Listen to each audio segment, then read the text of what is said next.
ini bisa bermanfaat untuk orang lain?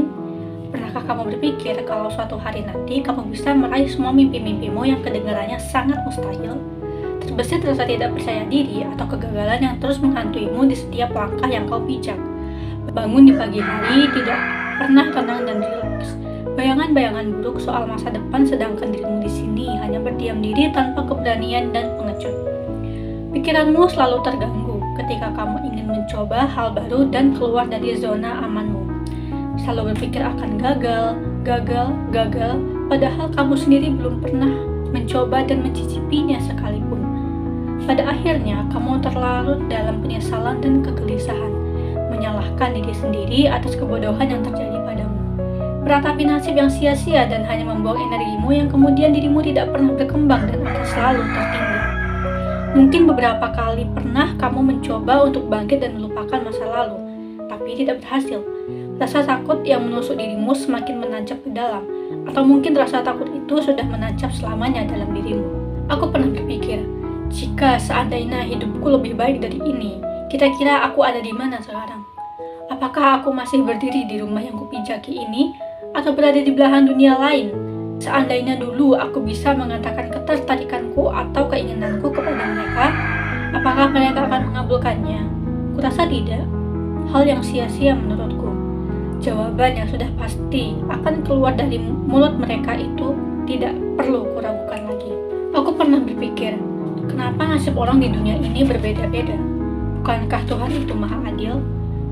Tapi kenapa ada di antara mereka yang menggantungkan hidupnya di jalan, mengais rongsokan demi mengisi perut di hari itu, dan ada pula mereka yang hidupnya berkelimpangan harta tanpa harus memikirkan hari esok. Bukankah itu namanya tidak adil? Kenapa pula hukum selalu tajam kepada orang-orang kecil dibandingkan kepada mereka yang berkuasa dan dikelilingi oleh harta? Dunia tidak pernah adil dan akan selalu seperti itu. Tapi pemikiranku itu semuanya berubah saat aku bertemu dengan dia, seorang gadis dengan kursi rodanya. Kami bertemu di taman dan berkenalan dengan spontan, sama-sama menenangkan diri dari kehidupan yang sangat berisik. Aku berbicara banyak dengannya di sana, lebih banyak berbicara tentang kehidupan. Apa kamu pernah menyalahkan Tuhan tentang apa yang menimpamu? Aku bertanya padanya. Dia hanya diam, tangannya memainkan sekuntum dandelion, kemudian meniupnya. Tak lama keluar kata tidak dari mulutnya. Aku heran, lalu aku bertanya lagi. Kenapa? Hening. Tak ada jawaban, hanya ada desiran angin yang menyapa telingaku. Kami menatap ke depan, mengamati orang-orang yang sedang sibuk dengan dunia mereka masing-masing. Ada yang berlari, berbincang dengan teman, sepasang kekasih yang lagi berbagi cerita, keluarga kecil yang sedang berjalan-jalan, dan sekelompok orang yang sedang bersepeda.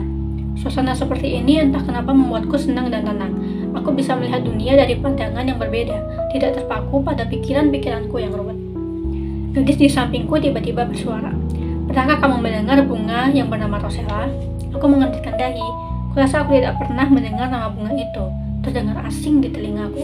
Aku menggeleng dan dibalas dengan senyuman oleh gadis itu. Dia membuka suaranya. Rosella itu berwarna merah, yang memiliki bentuk agak berbeda dari bunga pada umumnya. Kalau kamu pertama kali melihat bunga Rosella, hal yang akan muncul di pikiranmu adalah bunga ini bentuknya jelek.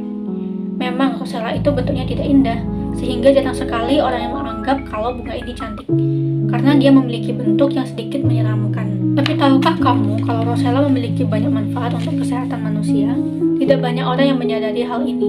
Mereka hanya melihat fisiknya saja, tetapi mereka lupa bahwa sesuatu tidak bisa dinilai jika kita hanya fokus pada penampilan luarnya saja. Rosella seperti itu. Rosella bisa sebagai opsi pengobatan untuk menurunkan asam urat, mengobati diabetes mellitus dan juga mengurangi kadar kolesterol jahat, serta memperbaiki metabolisme tubuh dan banyak lagi. Awalnya aku juga tidak bisa menerima akan kondisiku yang seperti ini. Aku berpikir kenapa dari sekian banyaknya orang di dunia ini, 8 miliar manusia di muka bumi ini harus aku yang mengalaminya. Apakah Tuhan membenciku? Katanya Tuhan itu adil, tapi kenapa aku diberikan kondisi seperti ini? Gadis itu mulai terlihat sedih. Aku memandangnya prihatin, persis seperti apa yang aku pendam selama ini. Selalu bertanya-tanya tentang adil. Sebenarnya definisi adil itu seperti apa sih? Kepalaku sampai mau pecah rasanya ketika memikirkan hal itu. Tapi setelahnya aku menyadari bahwa ini bukan bentuk ketidaksayangan Tuhan padaku.